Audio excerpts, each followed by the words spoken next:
So first of all, a brief introduction. My name is Paul Spooner. I'm a naval architect based in the UK. And my career, basically the last 30-odd years now, has been with classic yachts. And I've been lucky enough in that time to be involved with a lot of very big restorations, many of which were under the banner of Fairley Restorations in the UK, where I was Chief Naval Architect for 17 years. And then since 2016, working for my own company, Paul Spooner Design, working with classic yacht projects in the UK, Europe, and as far afield as Japan, Thailand, and Indonesia at the moment. So, there we go. The subject of this presentation is the latest refit and restoration of Shamrock V, currently underway in Southampton. So we'll do a little bit of history of the boat, and then we'll get stuck into the latest stuff. So, Shamrock V was launched on the 14th of April 1930 as Sir Thomas Lipton's 5th America's Cup Challenger. Now, we won't dwell too long on the outcome of that challenge. Potentially not her greatest moment. In fact, what is her most impressive accolade is that in 94 years since she was launched, she's never actually been out of commission, unlike so many of her sisters. Shamrock V is registered in Lloyd's in 1930 as a centreboard Bermudan sloop built in Gosport by Camper & Nicholson's and designed by Charles Nicholson. She was rated under the universal rule as a J-class and was the first J to be built on British soil and the only wooden one. She's now the oldest remaining America's Cup Challenger, as John said. In 1931, Lipton sold Shamrock to the aviation industrialist Sir Thomas Sopwith to help with the development of Endeavour. Shamrock V was then sold to another aviation guru, Sir Richard Fairey, who continued many of the modifications and improvements instigated by Sopwith, including a new aluminium mast, replacing the original spruce one. And he raced her against the big class yachts of the time. She was then sold to an Italian, Mario Crespi, who was the first to fit a comfortable interior, amongst other modifications, famously constructed in maple. And then on to another Italian, Piero Scagnu. When she moved to Italy, she was renamed Quadrifoglio, and in 1967 she returned to Camper & Nicholson's in Southampton for a major 3-year refit. And it's at this point that Shamrock moves into present-day memory, as some of the apprentice shipwrights at Camper & Nicholson's at that time, working on Shamrock, are still with us today, and some of them I've had the great privilege to work with over the last 20 or 30 years. In 1986, she was sold to the Lipton Tea Company and donated to the Museum of Yachting in Rhode Island, and eventually returned to the UK for another major refit at Pendennis in Falmouth in the late 90s, where my own connection with her begins, as Fairley Restorations was engaged to build the deckhouse and skylights, and to assist with laying the deck and other shipwrighting work. And interestingly, 2 or 3 of the older guys that were apprenticed in the 60s at Camper & Nicholson were working on Shamrock in that refit. And some of the younger Fairley guys working on that refit and learning from those older guys are now leading the charge on the current refit of Shamrock V. So we've got pretty much a continuous history of workforce going back 60 years on this boat. And I imagine if you went looking, you could find it pretty much right back to her launch. Fast forward now to 2016. Shamrock has been racing for a few years with the developing fleet of new and restored J's. After a particularly lumpy regatta in the Caribbean, she was found to be taking on significant water through her deck and topsides and was taken by ship back to the UK and lifted out in Saxon Wharf, Southampton, where the problems were investigated, but the repairs never started. She was eventually sold to her current owner in 2021, and we were engaged, along with Fergus Bryan, who some of you may also know, by the owner to manage the project and supply the knowledge, design, and naval architecture to restore her, required to get her back into racing condition. Shamrock V is there racing against Cambria. Shamrock V is not a purist restoration. She's not unchanged from her launch day, like some of the other big classics, such as Mariquita and Lulworth, which were restored from derelict by very purist-thinking owners. And this is largely due to the continued evolution to stay competitive. There are therefore some significant differences between the Shamrock V of today and the original America's Cup Challenger, though they are undoubtedly still the same yacht. Shamrock, the original Challenger, was designed to the original universal rule here, which was an equation relating length, sail area, and displacement. And to rate J, the answer to that equation had to lie somewhere between 65 and 76 feet. However, the Shamrock of today races under a new rule developed by the J-Class Association, to be updated again this year, which is based primarily on performance data derived from computational fluid dynamics, CFD. Each hull is scanned and an inclining carried out to check weight and stability. The results are fed into a computer, and the yachts are tested virtually for a variety of wind angles and wind speeds in a velocity prediction program, VPP. These results are then used to form a rating. And with today's CFD, you could argue that this must create an extremely fair and accurate rating system. However, I should say that it does remove a lot of the restrictions on weight and sail area that were brought about by the original rule with its just 3 variables. Originally, if the displacement went up, the sail area had to come down, and vice versa. That's not the case anymore. Other parts of the rule now state that a full interior must be present, as well as engineering systems, all the engineering systems required in yachts of this size today. And these rules have been used to introduce and keep the system as fair as possible. However, for little Shamrock, who is definitely the baby of the fleet, these requirements have had more of a significant effect. None of the current Js, including Shamrock, would rate anywhere near J under the original rule today. They are all obviously significantly heavier and carrying more sail area, as neither of these elements is penalised in the rating. This is just a table comparing 5 of the current boats, and you can see how waterline length's gone up as they got bigger, but huge increases in sail area and displacement for all of them.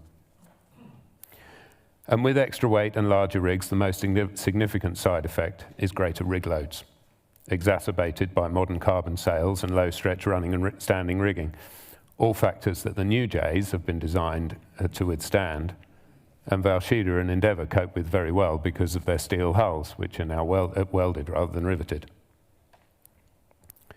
Over the years, Shamrock has undergone many modifications, most significantly since her 1970s refit at Campers, during which she was replanked in teak from her original mahogany.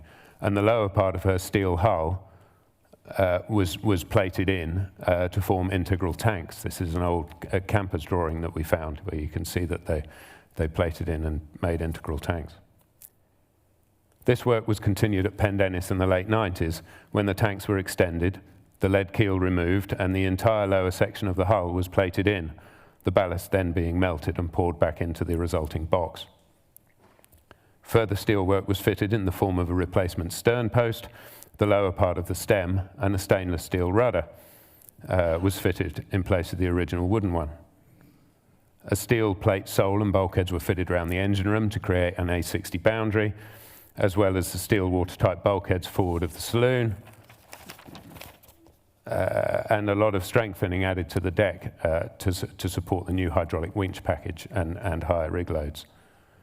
At the same time, the chain plates were heavily modified for the new rig, having been moved inboard some years previously onto extra steelwork. There you can see the original external channels and the slightly slack rigging on the leeward side there against the current chain plate on the right.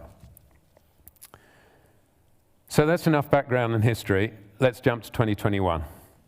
Shamrock is sat in Saxon Wharf with the paint strip from her topsides and evidence of considerable water ingress manifesting itself in the form of rust pouring through from between the steel frames and the planking. A core team of about 25 or 30 people was assembled from local shipwrights and craftsmen, led by Giles Brotherton, who served his time with Fairley Restorations years ago and has since gone on to lead a lot of other high-profile jobs. We set up under a scaffold, a tented scaffold, without contracting to any particular shipyard. This was to ensure that we had full say over everything that was done and the quality of the workforce, and that the costs were kept under control and spent on the things that really mattered. After close inspection, it was clear that the water was finding its way down through the deck, hitting the steelwork under the deck and running outboard, and then running down between the steelwork and the planking. You can see here the rust pouring out from between the planking and the steelwork behind the linings. So the biggest problem we found that was that basically after she'd been through a number of big refits over the years, but the planks had not been removed since they were put on in 1970. She'd been through a couple of big refits, but no one had actually removed the planks in that time. So roll on 6 months, and having chased the rust down the frames, we got to a point where we'd removed every plank and every piece of interior and every piece of engineering in order to give us access to do the work. There you can see the state of the original, largely original steelwork underneath. We had to be really careful at this process to make sure that, at this point, to make sure that we kept the original shape of the boat. So as the planks were removed, we welded on steel angle stringers around the boat, and we took a number of measurements and datums and profile heights and that sort of thing, and marked them all across to the local scaffolding using laser levels, and these were checked off during the whole repair process. Considerable steelwork repairs were then clearly required to the framework and plating. This was overseen by ABS, with whom she's classed. All the frames were tested, and anything with more than 15% loss of thickness was repaired or replaced. And when you're looking at 6 or 7 mil steel, 15% loss is not a great deal. This included considerable lengths of frame flange, large areas of curtain plate and stringer, and all the diagonals. Some steelwork repairs have been carried out over the years, but only by bolting in small sections from the insides without disturbing the planking, which would have led to quite a loss in longitudinal stiffness. At this point, however, it was clear we could see actually how much of the original 1930s structure was there. This is some of the original curtain plate around the boat with the lapped riveted joints in the plate work.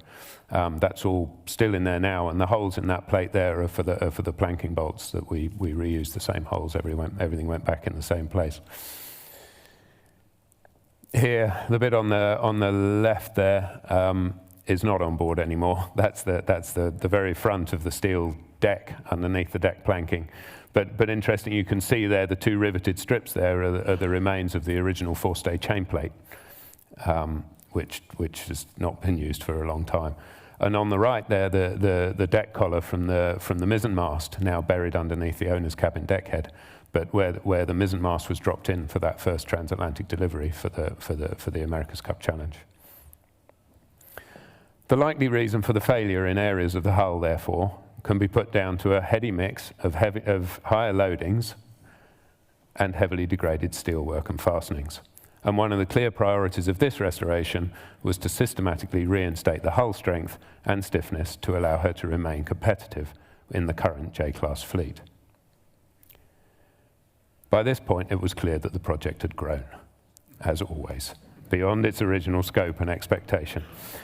And as we had all possibilities open to us, and an owner that wanted to cruise with his family as well as race, we considered what could be done to supposedly improve her once again and make her suitable for her new role. These considerations can be split into the following categories. Weight, could we save any weight in the new refit? Performance, always, can we make her perform any better? Strength, was she going to be strong enough for the new rig loads? Accommodation, because, well, every owner has their own ideas of what's required. And engineering, everything needed to be updated. As I mentioned earlier, the yacht is classed under ABS, and the MCA as a commercial vessel for purposes of charter. ABS look after the hull structure, and the MCA set out rules for safety and stability depending on the size of the yacht and its area of operation. Some of you may know that the rules for large yachts have evolved considerably over the last sort of 15 to 20 years to cover the mega yachts of today. And these rules have become quite onerous for classic yachts. However, Shamrock is actually only governed by the small boat code, which is usually for boats under 24 meters, because she's under 150 gross tons, and crucially, her keel was laid before 1968. So, bearing that in mind, and by restricting her to 60 miles offshore, so we didn't have to deal with any damage stability requirements, we were able to push through most of the keep as many of the traditional aspects that we could. I should stress that, however, that the refit has been designed to meet the larger yacht code wherever possible, particularly in areas of engineering, structural fire protection, and life saving. So, weight. As seen earlier, Shamrock V is considerably heavier, some 34 tons heavier than originally, which has led to a new waterline being drawn approximately 400 millimeters above the original one, and this is now considered to be her design waterline. In fact, she also carries a considerable amount of aft trim brought about by when the lead was repositioned into the steel keel back in the 2000 refit. We considered reducing this aft trim. However, before doing so, we had to check if it was going to affect the performance, because the boss was not going to allow us to do anything that would slow her down. We did this using computational fluid dynamics again, and the outcome of the tests were interesting. It showed that she would be, off the wind, she would be faster with corrected trim. However, upwind, by correcting the trim, we would have to move the ballast forwards, which, due to the angle of the bottom of her keel, would have the effect of raising the ballast and reducing the righting moment. Shamrock is already the smallest and lightest of the J's, and any reduction in righting moment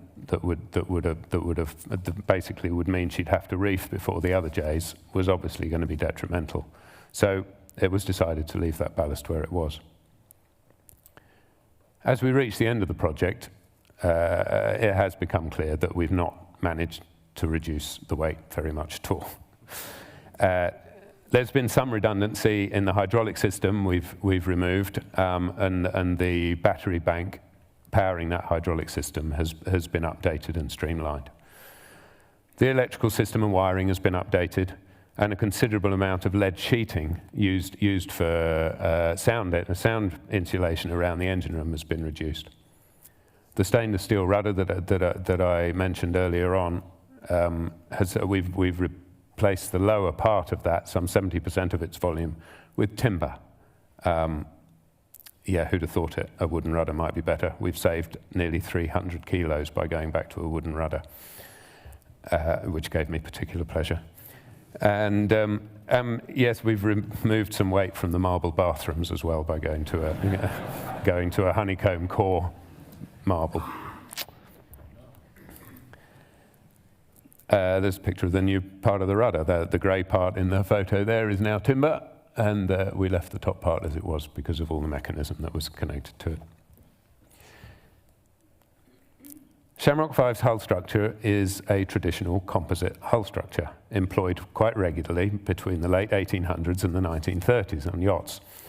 And a structure that's was largely unchanged over that time. In these pictures, we see other boats that we've been involved with, Cariad as old as 1896, a Mariquita in 1911, and Shamrock V in 1930. As you can see, it really is the same structure. And actually, if you go and visit the Cutty Sark in London, there's something familiar about that as well. As mentioned earlier, in Shamrock's case, the lower part of her hull has been plated in with an awful lot of steelwork now, which has given us an awful lot of longitudinal strength, and a fair amount of reinforcement has also been added to the deck. So it was decided that apart from, we added 2 extra pair of hull diagonals, but at the bow and the stern, and we removed a couple of big deck hatches in the aft deck. But that basically, if we restored the steelwork back to its original, back to full strength and thickness, that this would go a long way to strengthening her to the required levels. And in fact, I've absolutely no doubt that she's stronger now. She's in better structural shape now than she's been in 50 years, and almost certainly stronger than ever. With the accommodation, we discussed a number of changes, but mainly for reasons of schedule. Most were put aside. We have redesigned and replaced the saloon, fitted 20 years ago. We have a new saloon now, more to the new owner's personal taste, and there's been one or two other modifications. However, the rest of the interior has been restored, refinished, and refitted in its current form. This is just some of the new joinery being built for the saloon, and which is now hopefully in the varnish shop.